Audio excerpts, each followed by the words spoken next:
Welcome to Inspiring Now, where we share real-life stories that inspire and guide you towards living your best life.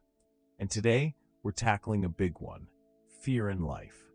We all face it, we all struggle with it, but how do we overcome it? Let's dive into a story that sheds some light on this universal challenge. Meet Emily. Emily was a talented writer with a dream of publishing her own novel. She had spent years working on her manuscript, pouring her heart and soul into every page. But as the final draft neared completion, something started holding her back: fear. Every time she thought about sending her manuscript to publishers, a wave of anxiety washed over her. What if they hate it? What if I'm not good enough? The fear of rejection was paralyzing, and it kept her from taking that crucial next step. One evening, Emily attended a local author's reading at her neighborhood bookstore.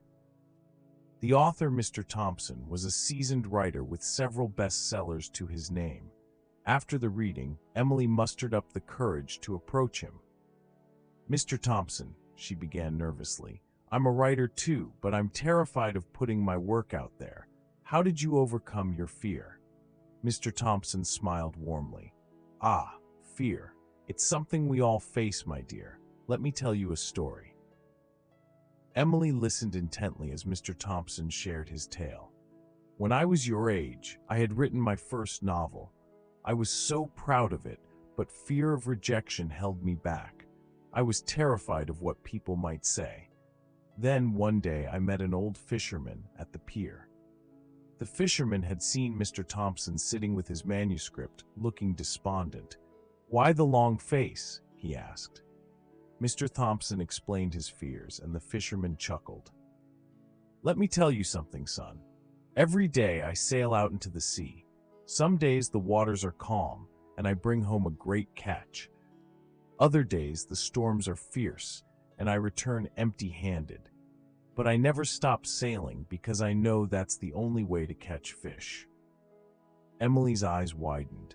She was beginning to see the connection. "The fisherman's words stuck with me," Mr. Thompson continued. "I realized that if I never cast my net, I'd never know what I might catch. So I took a deep breath and sent my manuscript to publishers.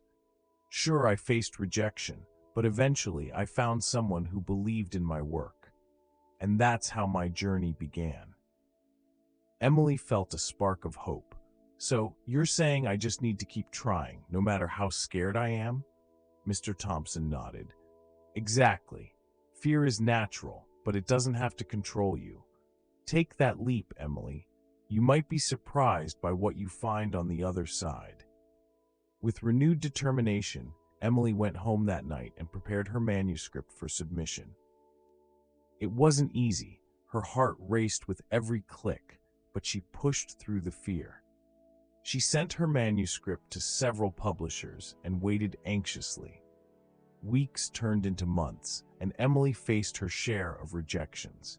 But she remembered the fisherman's wisdom and Mr. Thompson's encouragement.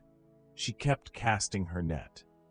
One day, she received an email from a publisher who loved her work and wanted to offer her a book deal.